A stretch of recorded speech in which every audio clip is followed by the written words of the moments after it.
I'm about to go to Egypt and literally 8 days from now I go on December 15th. I'm recording this video on December 7th. I've been getting some comments. Blue QP8RJ said, bro, could you explain how you got your first rental and how I can secure it? 19 and I want to start basically. Alright, so first, for those of you who are clicking on the video and don't know me, my name is John. I do Airbnb arbitrage and I'm a serial entrepreneur, but one of my main businesses that I bring in most of my revenue from. Airbnb arbitrage is where I find a house for rent, I furnish it, and I re-rent it for a profit on Airbnb. And I'm gonna show you guys one of my accounts just so we get out of the facade shit so no one calls me a fucking cap star. So right here, at the re-record, one of my accounts on Airbnb here is 340K, past 365 days. This year I'm on track doing 500K in revenue by the end of December. So we're already in December, we're on track to doing 500K in revenue. And the magic question that I'm gonna answer in this video. Can you explain how you got your first rental? So this is something I actually talked to with my private mentorship students. Let's backtrack a little bit. It was 2022. I was in high school, right? And when I was in high school, I knew I wanted to be an entrepreneur of some sort. And I was still on my phone, scrolling through Instagram, throwing through TikTok, Reels, TikToks, etc. And I came across this business model called Airbnb arbitrage. So when I learned a little bit more about it, I figured out I could do this. I'm 18 years old, I could do this. I could pull some money together. I learned the very broad view of Airbnb arbitrage I learned is that you find a house for rent. It's on Zillow, whatever website you want to fucking use. And then you hit up the owner and you say, I'm a corporate housing company. I want to rent your house for my corporate housing clients coming in and out of the city, whether that's for travel, leisure, whatever the fuck it is, it doesn't matter. I learned about this new business model, Airbnb arbitrage, and I said, hey, let me give it a go. So I found a mentor on Instagram, went through his course, learned everything I need to do, took my fucking notes, because if you're buying into a mentorship and you don't take fucking notes, what are you doing, right? Just like when you're in school. When you're sitting in the fucking desk and teacher's telling you take notes, you need to learn about this, and you're not taking notes, you're not paying attention, and then the time comes where you need to take a test and you fail that fucking test, the only person to blame is yourself because they had the information there for you, but you didn't take the information, you didn't learn the information. Just like a course, just like a mentorship, a course can give you all the information you possibly need, but if you don't learn that fucking information, it's not going to get you anywhere. So I made sure I learned that information and I applied myself. I started calling a bunch of units, and eventually I came across a unit, right? It listed for $2,700, and I went to the showing and I explained the whole business model to this guy, let alone I was 18, I was wearing a full fucking suit, a Gucci belt. I kind of presented myself as if I was older than I actually was. I lied, I'm not gonna lie. I lied and I told him that I already had this business going even though I didn't. Right, I don't like to lie, but when you're 18 and you're trying to rent a property, to sublease it onto Airbnb, and you're telling someone you're a business owner, I mean, you have I don't know. I'm not saying you have to lie. I'm not trying to promote lying, but I was in that position where I had to. Who the fuck would trust me? Number one, I'm an immigrant. Look at me. Who the fuck would trust me based on that? And on top of that, in high school, I had fucked up hair. Number two, I'm young. Why would anyone trust me to take care of their house that's worth $400,000 or $500,000? Right? So I had to lie a little bit. I had to tell them I'm an established business. I have this website, I have that listing, etc. So then we got to the point where I got uncomfortable with the showing. And I got uncomfortable with the business model, and then we moved on to step two, right? Right in the past video, I was telling you guys about the steps you need to take. First is gonna be find the house. Second is gonna be go to the showing. Third, once they agree to wanting to rent to you, is gonna be negotiation. So I negotiated the house, long story short, free game. I negotiated from $2,700 a month all the way down to $2,000 a month. And I also negotiated no safety deposit. Those two things, number one, the rent saved me $700 a month, which is $700 cash flow in my fucking pocket. And number two, the security deposit saved me because that's another $2,000 that I saved in my pocket from setup costs. So when I just do this, I already saved $2,700 the first month from paying the rent.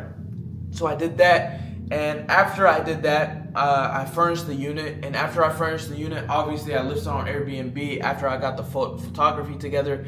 And I'm going to show you, actually, I want to show you guys the numbers so I can be transparent. This unit was actually a very good fucking unit. God had blessed me with it, but I'll also put in the work. One thing I'd like to tell you guys, right? God will not bless you if you don't work yourself, right? Why would God bless somebody that doesn't want to be blessed? For example, you're asking for this, that, and the third. You're asking for money. You're asking for love. You're asking for a business. You're asking for a car. But what work are you actually doing to get to that point? Are you just asking for this shit? Or are you actually putting in work to get to that point where God says, hey, this guy deserves this shit because he's been working for it every single day. I've seen his ups and fucking downs. I've seen his downs. I've seen his depression. I've seen his anxiety, and I've seen his hard fucking work. God wants to bless somebody that wants to be blessed and wants to work hard for the blessings. So with that being said, I want to show you guys the numbers, and I'm kind of excited about it because the first 6 months of this unit actually fucking printed. I got my first initial investment back, I believe, within the first 3 months, but I'm gonna go over it with you in the next clip here, and I'm gonna pull out my computer real quick. All right, so we in the stew. Let me show you guys very fucking transparent numbers right here. All right, so this is obviously my expense sheet, which is included, and I share with all my mentorship students, but this is my expense sheet right here. So look, at the top, we have total revenue, right? How much revenue is coming in, how much rent I paid, the electric bill, the gas bill, laundry and cleaning, how much it was for the month. Also, I have tax that I'm charged in my city, and then down here is the profit. So first month, didn't even operate for a full month. It was 2 weeks, $670 in profit, which at the bottom tells us it's 18.33% profit margins. October, which is the second month. And let me tell you guys for real quick. So in my city, the slow season is December to February, right? And then after that, it's usually all high season. October is a decent month right here. So this one brought $4,100 in revenue, $2,000 in rent, $179 in gas, $42. We'll skip that part. Then we go down here, and the profit margin is $1,000 for that month, which is good for a first full month for a property. That's very good. Right here, November, we have $5,000 in revenue, and at the bottom, after expenses, cleaning, we have $1,400, which is 31% profit margins. December, first slow month, right? Luckily, December, we had a long-term booking. This long-term booking brought in $5,900, $2,000 in rent, right? After expenses, $3,100 in profit, which is 53% profit margins. Move on to January, right here, $2,700. After all expenses, we were left with $765. I believe we also got some. I got some off market bookings here that wasn't applied, so that number is probably a little bit higher. February, $3,700, slow month again. After expenses, we were left with $290 in profit, which during slow season, if you're profiting, that's some good fucking shit. That means you have your prices on point, that you have your dynamic prices on point, that you have your supply and demand on point. Everything's on point, which is 7% profit margin, which is still fucking good. You're cash flowing during the slowest month of the year. Then we move on to March, which is actually a pretty good month, decent month.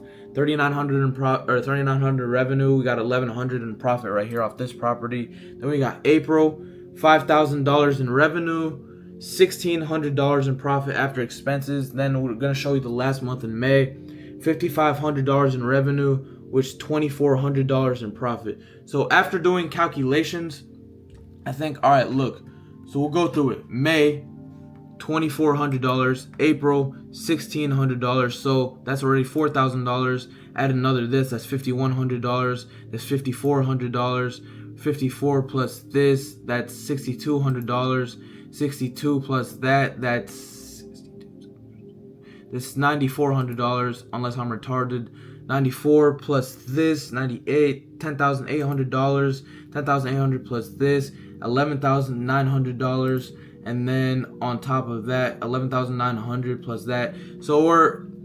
So during those 6 months, I think 6 months, $12,600 in profit, which covers every single expense for the Airbnb and setup costs and all of that shit, paid within the first 6 months, which is not unheard of, but this is a very good Airbnb that made very good numbers.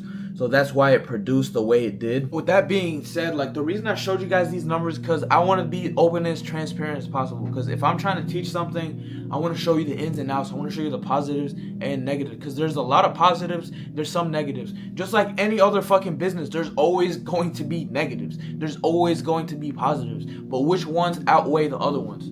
Well, with that being said, I'm fucking excited. I'm about to go to Egypt in a week, and I'm gonna show you how my business is automated. In Egypt, I'm actually going to hire a virtual assistant to work for my business. So I'm gonna record all of that on this new DJI Osmo Pocket 3 camera.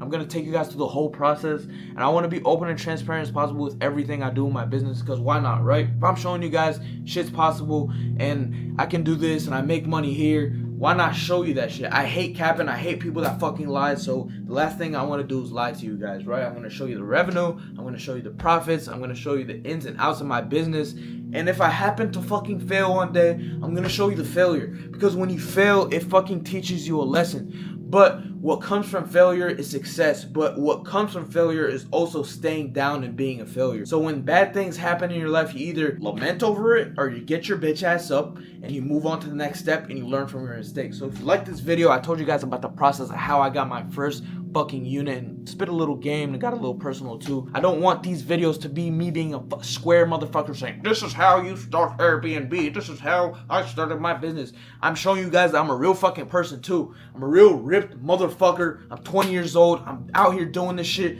I'm grinding every day, and I have so many fucking responsibilities, and I'm balancing every single fucking thing in my life, and I don't give a fuck what people think about me. That's the reason I'm posting these videos. If you're a hater and you're watching these videos and you're hating in the comments, fuck you. I don't give a fuck. You're hating through a keyboard. You're a fucking keyboard warrior. You're a piece of shit. But with that being said, if you like the video, please leave a like, comment, sub, follow me through this journey, and make sure you follow my fucking Instagram, John Aziz. I always usually post stories every single day. You always can DM me. Everyone that watches these videos and that DMs me, know I answer those fucking DMs. Whether I answer with a voice memo, whether I answer with an actual message, it doesn't fucking matter. But my DMs are always open for any and all questions. Lock the fuck in, boys. It's time to make some money. It's time to create some generational wealth. How are you gonna stand in front of your kids with no fucking money, with a fat fucking stomach, right? Set those fucking examples. Do what you need to do for your kids that was never done for you. Lock the fuck in.